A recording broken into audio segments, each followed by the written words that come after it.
The morning I found the violation notice taped to my front door, I thought it was a joke.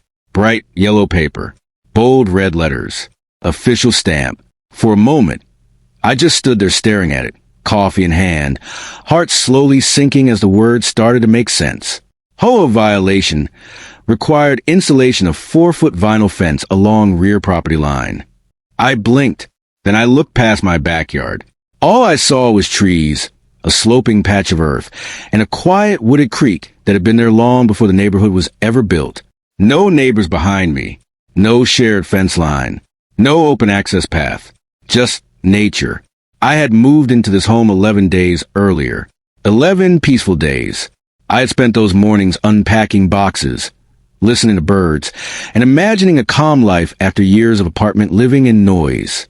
This house felt like a fresh start, the kind of place where stress would finally slow down. And now, suddenly, I was being told to build a fence along a property line that bordered nothing but protected woodland. It didn't make sense. At first, I assumed it was a clerical error. Maybe they mixed up addresses. Maybe it was meant for someone else. That seemed like the logical explanation. So I did what any reasonable homeowner would do. I sent a polite email to the HOA board president. I introduced myself, explained that my lot backed up to a natural creek buffer, and kindly asked which specific rule required a vinyl fence in that location. Her reply came within 2 hours. Short, direct, unfriendly. You are required to install a compliant fence as stated in community perimeter standards. Failure to comply will result in fines. No greeting, no clarification, no reference to a specific clause, just an order. Something about that response didn't feel administrative. It felt personal. Still, I told myself not to overreact. HOAs are structured organizations. Rules exist for a reason. Maybe there was something I didn't understand yet. So instead of arguing, I decided to review the documents I received during closing. Hundreds of pages of HOA paperwork, covenants, restrictions, architectural guidelines, the kind of documents most homeowners sign without ever reading. That night, sitting at my kitchen table surrounded by unopened boxes, I started flipping through them. And that was the first night I realized something important. There was no clear rule requiring a fence behind a property that already bordered a natural barrier. But the notices didn't stop. 3 days later, I received my first fine. That was the moment peace officially left my new home. And I had no idea yet how far the situation would escalate. If you ever received an HOA violation that didn't make sense, keep watching this story. Because what started as a simple fence demand turned into something much bigger than I ever expected. The second letter arrived by certified mail. This one wasn't polite. It stated that my continued non-compliance had resulted in a $50 fine and warned that additional penalties would be issued every week until fence was installed. I reread the document carefully. It still didn't cite a specific clause, just general language. Community standards, perimeter compliance, enforcement policy, vague words, heavy consequences. Within the next month, the fines climbed from $50 to $100, then $200. Each letter felt more aggressive than the last. The tone shifted from formal to threatening. One letter even mentioned the possibility of placing a lien on my property. Another referenced foreclosure proceedings if violations remained unresolved. Foreclosure over a fence behind a wooded creek. I remember sitting at my dining table late one evening, staring at that letter, feeling a mix of disbelief and quiet anxiety. I had worked years to afford this home. It wasn't just property. It was stability, security, a milestone in my life.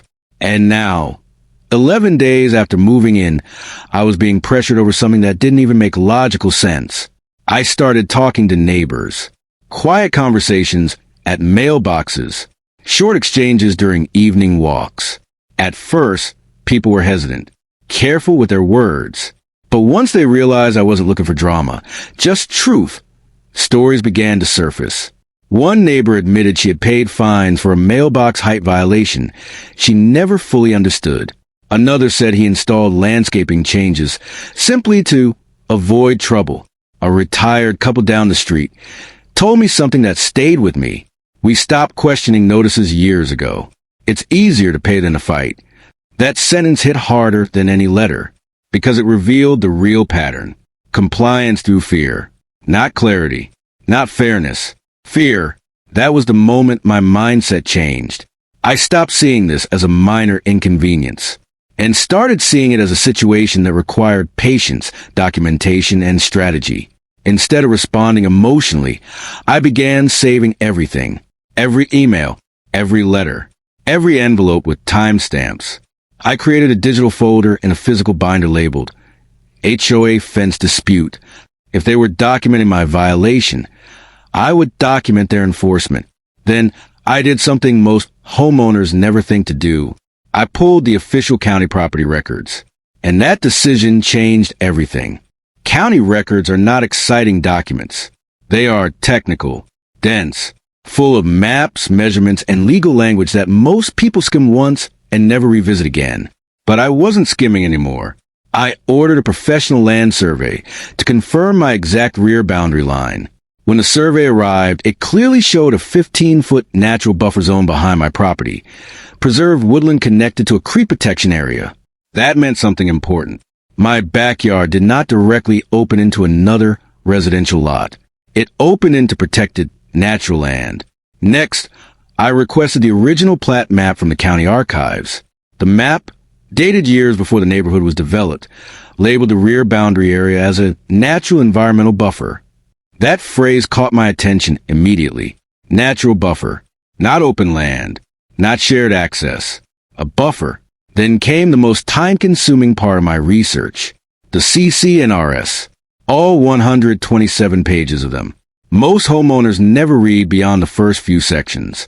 I read every word, slowly, carefully, line by line, and buried deep in the definition section, not in the main rules, not in the architectural guidelines, but in the legal definitions.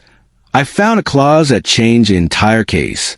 The document defined a barrier as any constructed structure or natural element that provides separation between a property and adjacent land. I read that sentence 5 times. Natural element. My heart started racing. Trees. Creek. Protected buffer zone. My property already had a natural barrier. I wasn't non-compliant. I was already compliant. The HOA board president had been demanding a physical fence for a rule that legally recognized natural barriers as valid. This wasn't a gray area. It was clearly written, clearly defined, clearly overlooked or ignored. For the first time since the notices began, I felt something shift inside me. Not anger. Clarity. This was no longer about opinion. This was about documentation versus assumption. And documentation doesn't argue. It proves. Armed with the survey, plat map, and highlighted CC&R clauses, I hired a property rights attorney. I didn't want a confrontation. I wanted a proper, lawful resolution. Together, we submitted a formal compliance appeal to the HOA board. The appeal included the official land survey, county plat records, photographic evidence of the natural buffer zone, highlighted CC&R definitions of barrier. Our argument was calm and simple. My property already met the barrier requirement through natural environmental separation. Weeks passed. Then the response arrived. Appeal denied. No hearing. No meeting minutes. No board vote documentation. Just a single letter signed by the board president.